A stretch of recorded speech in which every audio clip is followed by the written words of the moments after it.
जो शख्स पराई औरतों पर नजर डाले वो गौंड कैसे। और वो औरत जो गैर मर्द पर अपना दिल दे बैठे वो भी गौंड कैसे। तो दोस्तों नमस्कार, मैं हूं विनोद कुमार कोबे और प्राकृतिक गोंडियन चैनल पर आपका स्वागत है। तो दोस्तों आज हम थोड़ा सा विस्तार से बात करेंगे और धीरे धीरे एक एक पॉइंट पर बात करेंगे जो कि लंबा वीडियो होने जाने वाला है। और कुछ ऐसे लॉजिक तत्वों पर बात करेंगे जो आज स्पष्ट हो जाएगा कि भाई ये रावण है कौन, रावण से गोंडों से क्या रिश्ता है, मैं आज आपसे बात करना चाहता हूं। तो दोस्तों सबसे पहले आपको ये पता रहना चाहिए कि इस हिंद उपमहाद्वीप के पहले यानी कि एकमात्र मूल वंशज है वो है गोंड। गोंड ने ही यहाँ उत्पत्ति हुई, उसके बाद ही सब कुछ यहाँ पर हुआ है। तो दोस्तों कौन सा भी समाज हो एक बार उत्पत्ति होने के बाद धीरे धीरे कई अवस्थाओं से गुजरना पड़ता है, तब जाकर वो एक सभ्यता पूर्वक एक शहरी जो वर्तमान जो अपना जो सभ्य समाज है उस अवस्था में आने के लिए बहुत सारा समय लगता है। तो वो समय क्या है क्या नहीं मैं आपको विस्तार से बताऊंगा। आपको मैं अनुरोध करता हूं, अगर आपके पास समय है तो ये वीडियो अभी देखिए, नहीं तो अभी कट कर लीजिए, जब आपको समय मिला आराम से देख लीजिए। एक्चुअली गोंड समुदाय का एक विशिष्ट लक्षण है, वो है गण व्यवस्था। जो अपने जो पूर्वज है, जो पहले एक गण व्यवस्था जहाँ की वहाँ छोटे छोटे कबीलों में रहा करते थे। फिर वो गण व्यवस्था धीरे धीरे एक पावर सेंट्रल बनकर कोई ना कोई गण व्यवस्था का कोई ना कोई एक आदमी बाहर निकला और वो राजशाही में बदल गई है। इस तरह से वो होता है। मगर जो अपना जो गोंडों का विशिष्ट लक्षण गण व्यवस्था है। आज भी देखिए अपना जो छोटे छोटे कबीले रहते हैं और जिनका वहाँ उनका सेल्फ यानी लोकल एडमिनिस्ट्रेशन रहता है, अपने समाज के अपने जो क्या करना है क्या नहीं करना है, तो ये काम कर तो वो काम कर, इस तरह से अपना एक स्पेशल कैरेक्टरिस्टिक्स रहता है। तो उसी गण व्यवस्था से गणतंत्र निकला है जो अपने भारत देश की रीढ़ की हड्डी है। तो एक्चुअली एक समाज में बदलाव कैसे आता है, वो कैसे विकसित होता है, अपन अभी बात करेंगे। तो पहले होता है फूड गैदरिंग स्टेज, यानी कि जहाँ पर किसी तरह का परमानेंट सेटलमेंट नहीं रहता, जस्ट जंगलों में घूमना शिकार करना, जहाँ पर आहार मिले वहां पर रहना, फिर शिकार करना, आहार के लिए ढूंढते जाना, ये फूड गैदरिंग स्टेज है। इसके बाद क्या हो जाता है, छोटे मोटे एक परिवार, दो परिवार, तीन परिवार, ऐसा जहां पर उनको आहार की उपलब्धि है वहां पर वो लोग रुकते हैं। एक टेम्पररी सेटलमेंट्स रुकते हैं। फिर बाद में वहां का कार्यक्रम खत्म हुआ, वहां भोजन की कमतरता आ गई, कहीं और शिफ्ट हो जाते हैं, कहीं और शिफ्ट हो जाते हैं। जस्ट लाइक सीजनल सेटलमेंट्स की तरह भी वो होता है। उसके बाद जो आने वाली अवस्था है वो परमानेंट सेटलमेंट्स की।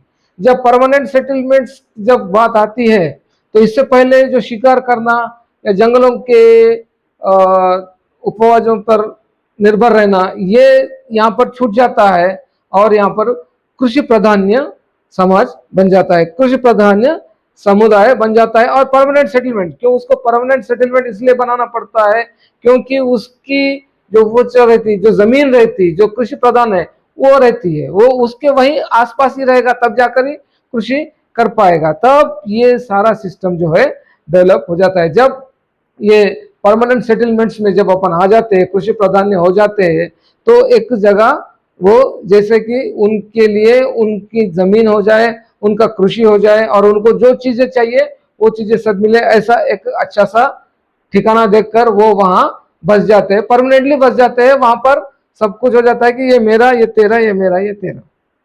तो जब वो परमानेंट सेटलमेंट हो जाते हैं तो उस टाइम पे समाज एक क्या हो जाता है, एक सामूहिक जो कृषि करते हैं वो एक सामूहिक संपत्ति हो जाती है। कुछ लोगों को ये करना है, कुछ लोगों को ये करना है, जिसको प्रावीण्य जिसमें है उसको बांटा जाता है। मगर उसको जैसे कि अभी किसी को आयुर्वेद है या किसी को वैद्यकीय में थोड़ा सा है, या उस समुदाय में, उस गांव में, उस छोटे मोटे हैमलेट में किसी को कुछ हुआ तो वो जाकर ट्रीटमेंट करेगा, उसका वही काम है। और कौन अच्छे लोग रहते हैं वो कृषि करेंगे, कुछ और कुछ भी करेंगे, मगर जब जो फसल आती है वो सामूहिक रहती है और सभी को बांटा जाता है, सभी का उसमें हकदारी रहती है। ये होता है गण व्यवस्था।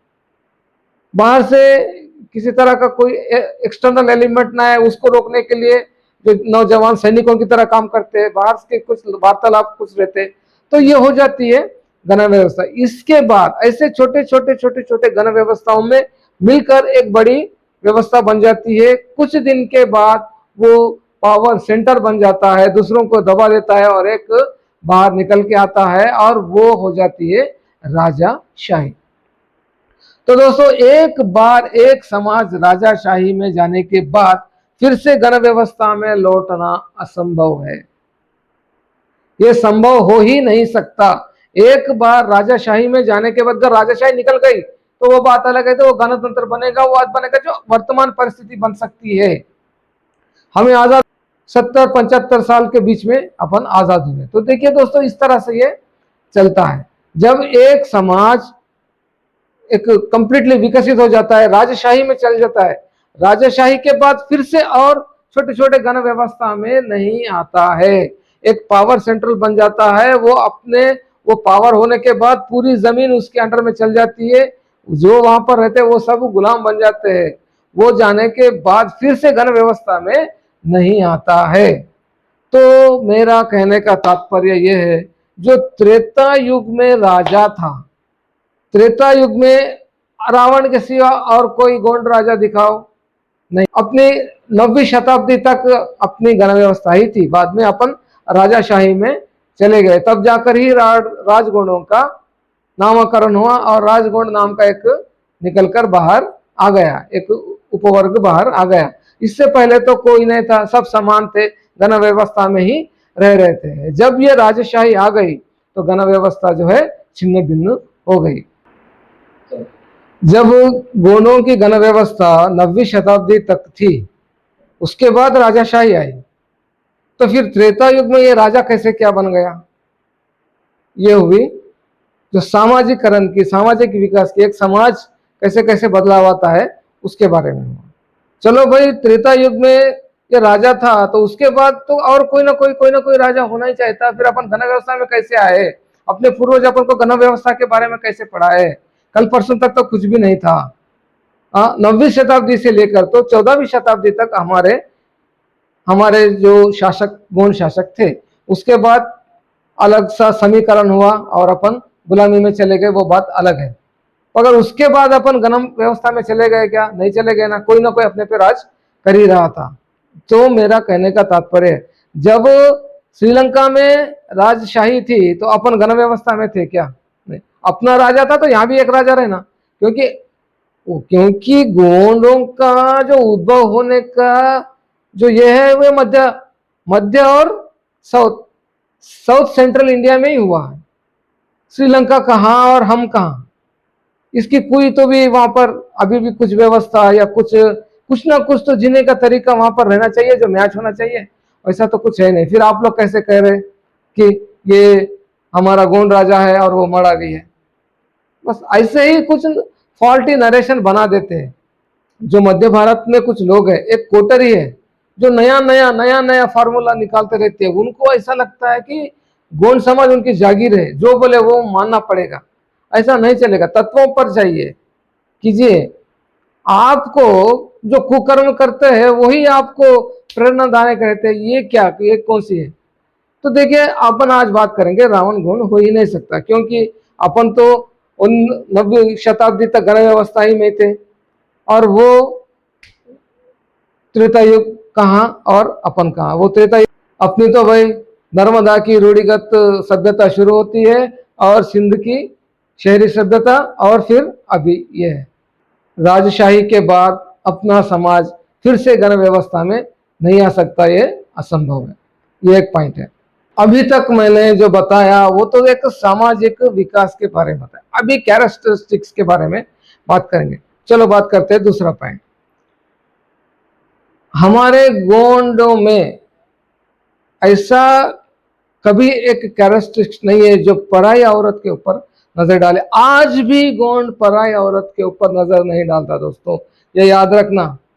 फिर इतना बड़ा राजा, उस टाइम की बात है, अभी तक तो आधुनिकता आ गई है, वेस्टर्न माइंडसेट के लोग आने के बाद भी आज भी हम अपने जो पूर्वजों ने अपन को कहा है उसी तरीके से जी रहे। कोई गौंड पराई औरत पर नजर नहीं डालता, किसी दूसरे औरत के ऊपर हाथ नहीं डालता, उसको अपहरण नहीं करता, ये सरासर गलत है।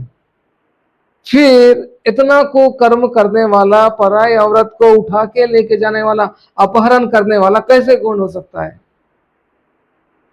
सोचने वाली बात है। किसी को भी उठाया, हमारा बोल दिया, ये नहीं चलता। आजकल तो एक ट्रेंड चल रहा है, एक वो कोटरी बना रही है कि कभी कोणार्क हमारा है, कभी उज्जैन का मंदिर हमारा है, कभी ये हमारा है, कभी वो हमारा है।